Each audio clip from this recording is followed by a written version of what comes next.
Good morning, class. Today's next chemical reaction with acid. Acid के साथ reaction metal की और नॉन मेटल दोनों ही देखेंगे अपन इसमें, ठीक है। इससे प्रीवियस क्लास में अपन ने रिएक्शंस देखी थी, रिएक्शन विथ वाटर। इसमें मेटल्स ने अपन ने देखा था, कुछ मेटल्स जैसे कि सोडियम वाटर के साथ रिएक्शन करके सोडियम हाइड्रोक्साइड और हाइड्रोजन गैस प्रोड्यूस कर रही थी। मैग्नीशियम भी हाइड्रोजन गैस रिप्रोड्यूस कर रहा था, ठीक है। तो ये कुछ मेटल की रिएक्शन देखी थी वाटर के साथ। और नॉन मेटल क्या होता है, वाटर के साथ रिएक्ट नहीं करते नॉर्मली। अब देखते हैं रिएक्शन विथ एसिड। सबसे पहले मेटल की रिएक्शन देख लेते हैं एसिड के साथ। Metal react with acid and produce hydrogen gas. जो मेटल है वो एसिड के साथ रिएक्ट करके क्या करती है, हाइड्रोजन गैस प्रोड्यूस करती है। That burn with A pop sound. और ये गैस जो होती है पॉप पॉप के साउंड से क्या होती है, बर्न होती है, पॉप पॉप करके। On A bringing a burning match stick और ए कैंडल। यदि इसके पास अपन क्या ले जाते हैं, मैच स्टिक ले जाते हैं, माचिस की तिल्ली या एक कैंडल ले जाएं, तो ये क्या होती है, पॉप के साउंड से बर्न होती है। देखिए कैसे। जो मेटल है अपन ले रहे हैं जिंक, ठीक है, और जो एसिड ले रहे हैं सल्फ्यूरिक एसिड H2SO4। तो ये जिंक पे कैसा चार्ज है, पॉजिटिव चार्ज है, ठीक है। और हाइड्रोजन पे पॉजिटिव है, सल्फेट पे नेगेटिव। ये पॉजिटिव इस पॉजिटिव की जगह लेगा तो श्योर है सल्फेट के साथ अटैच होगा, ठीक है।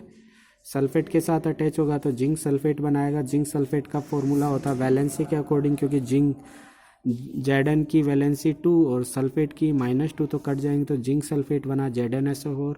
और ये हाइड्रोजन है, ये गैस के फॉर्म में रिलीव हो जाता है। जैसे कि इसको एपरेटस से देखें, एक अपन ने स्टैंड लिया, ठीक है, और एक टेस्ट ट्यूब ली। टेस्ट ट्यूब को स्टैंड से एक होल्डर की हेल्प से क्या करा, इसको अटैच कर दिया।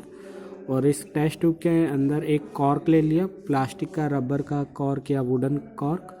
और इस कॉर्क से एक अपने डिलीवरी पाइप लिया, जिसका एक कनेक्शन तो एंड तो टेस्ट ट्यूब के अंदर है और दूसरा एंड क्या होता है, सॉफ्ट सॉल्यूशन के अंदर है। इस एक बीकर ले लिया या कुछ ऐसा कंटेनर जिसमें अपन ने सॉफ्ट सॉल्यूशन ले लिया, ठीक है, शैम्पू वगैरह मिक्स करके। तो अब इस टेस्ट ट्यूब में अपन ने एसिड लिया H2SO4, ये वाला एसिड सल्फ्यूरिक एसिड, और मेटल ली जिंक। जिंक मेटल के कुछ पार्टिकल्स इसमें डालें, दोनों रिएक्शन करेंगे, हाइड्रोजन गैस बनी है। हाइड्रोजन गैस डिलीवरी पाइप से होती हुई किधर जाएगी, सॉफ्ट सॉल्यूशन में। और सॉफ्ट सॉल्यूशन में इस गैस की वजह से बबल बनेंगे। ये बबल्स के अंदर जो गैस होगी वो हाइड्रोजन गैस होगी। इस बबल्स के पास यदि अपन क्या ले जाते हैं, कैंडल ले जाते हैं, तो ये बबल्स कैसे फटेंगे, पप पप के साउंड से। पप पप के साउंड से गैस क्या होगी, बर्न होगी, ठीक है। तो ये क्या करती है, हाइड्रोजन गैस फायर को कैच करती है, इसलिए इसको बैलून्स वगैरह में इसको फिल नहीं किया जाता, हीलियम गैस ही फिल की जाती है। तो मेटल क्या करती है, एसिड के साथ रिएक्ट करके हाइड्रोजन गैस रिप्रोड्यूस करती है। ऐसे जिंक मेटल, हाइड्रोक्लोरिक एसिड ले लें इसकी जगह, तो जिंक क्लोराइड बनेगा और हाइड्रोजन गैस रिलीव होगी, क्योंकि इस पे पॉजिटिव चार्ज है जिंक पे, हाइड्रोजन पे पॉजिटिव, क्लोराइड पे नेगेटिव। ये पॉजिटिव इस पॉजिटिव की को रिप्लेस करेगा और क्लोराइड से अटैच होगा तो जिंक क्लोराइड बनेगा। जिंक क्लोराइड का क्या फॉर्मूला होगा, जिंक की वैलेंसी +2, क्लोराइड की -1। ये इस पे आ जाएगी, जिंक पे 1 लिखने की नीड नहीं है, क्लोराइड पे 2 आ जाएगी, ठीक है, ZnCl2 बन गया। और ये हाइड्रोजन क्या हो गया, गैस के फॉर्म में आ जाएगा। बाकी रहा बैलेंस करना, इधर 2 है, इधर 1 ही था हाइड्रोजन, तो इसको 2 कर दिया, तो क्लोराइड भी 2 हो गया इसकी वजह से। तो ये क्या होगी, LHS और RHS इक्वल हो गई है। ऐसे और भी मेटल है अपने पास, एल्यूमिनियम ले लें या हाइड्रोक्लोरिक एसिड ले लें, ठीक है। एल्यूमिनियम क्लोराइड से अटैच होगा, क्योंकि एल्यूमिनियम पे पॉजिटिव चार्ज है, हाइड्रोजन पे पॉजिटिव, क्लोराइड पे नेगेटिव। ये पॉजिटिव इस पॉजिटिव को रिप्लेस करेगा, क्लोराइड से अटैच होगा, एल्यूमिनियम क्लोराइड बनाएगा। एल्यूमिनियम क्लोराइड का जो फॉर्मूला होता है, एल्यूमिनियम की +2 वैलेंसी, क्लोराइड की -1 तो एल्यूमिनियम पे ट्रांसफ़र हो जाएगी, सॉरी एल्यूमिनियम की +3 है, और जो क्लोराइड पे क्या हो जाएगी, एल्यूमिनियम की आ जाएगी AlCl3, तो AlCl3 हो गया।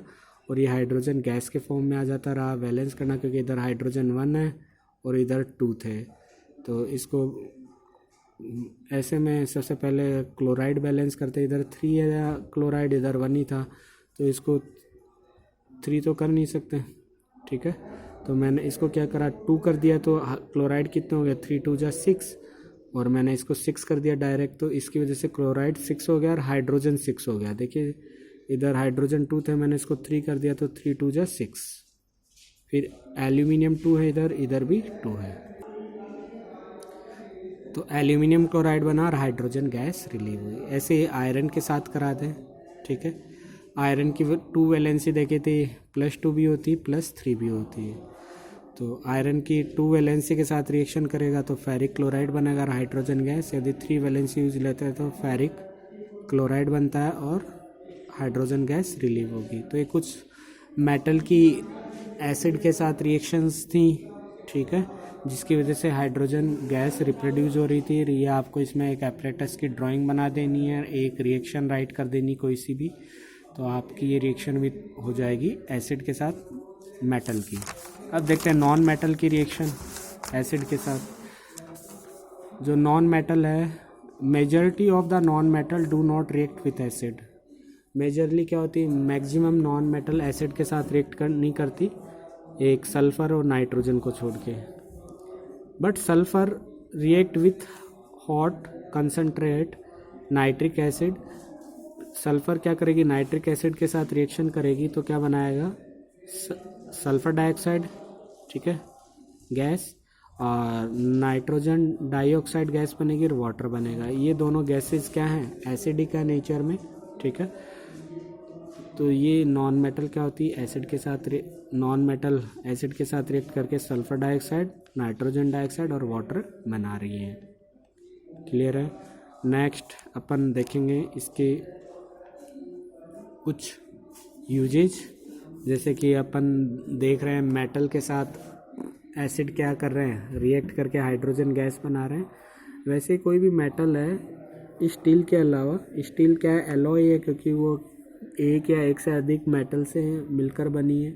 बाकी आयरन है या कॉपर है और काफ़ी सारी मेटल है। यदि उसमें अपन कोई खट्टी चीज़ें रख देते हैं, ठीक है, जैसे कर्ड है, लेमन जूस है, पिकल है, अचार है, ऐसी चीज़ें क्या करती है, उस मेटल के साथ रिएक्ट करके पॉइजनस सब्सटेंस सीक्रेट करती हैं। और ये पॉइजनस सब्सटेंस अपन यदि इनको गेन कर लेते हैं तो अपने इसकी वजह से स्टमक पेन होता है, ठीक है, पेट दर्द और वॉमिट और भी कई टाइप से उल्टियाँ वगैरह प्रॉब्लम हो जाती है। तो हमें मेटल्स में जो खट्टी चीज़ें नहीं रखनी चाहिए, सिट्रस फ्रूट का जूस या कार्ड, ऐसी चीज़ें ये क्या करती है, पॉइजनस सब्सटेंस सीक्रेट करती है। तो आप राइट कर लीजिएगा, इम्पोर्टेंट है। We use metallic utensils in our house. We not store or put in metallic utensils like a card, citrus fruit, lemon juice and pickle. अपन काफ़ी सारी चीज़ें घर पे किचन में यूज करते हैं यूटेंसिल्स की, मेटेलिक यूटेंसिल्स की। तो उन मेटेलिक यूटेंसिल्स में अपने को कार्ड नहीं जमाना चाहिए, दही नहीं रखना चाहिए, citrus fruit juice, citrus fruit means खट्टे फलों का जूस, लेमन जूस, पिकल, अचार, दे रिएक्ट विथ मेटल, ये मेटल के साथ रिएक्ट करके प्रोड्यूस करते हैं, फॉर्म करते हैं टॉक्सिक कंपाउंड, एक टॉक्सिक या पॉइजनस कंपाउंड सीक्रेट करते हैं और ये अपने लिए हार्मफुल होता है। These can harmful effect on our health like a stomach pain, vomiting etcetera. तो इससे क्या हो सकता है, पेट दर्द, उल्टियाँ। So we should not put in it, तो अपने को इनको मेटल कंटेनर में नहीं रखना चाहिए खट्टी चीज़ों को। तो ये इम्पोर्टेंट है, एग्ज़ाम में पूछ लिया जाता है IMP लगा के, तो ये भी आपको करना है।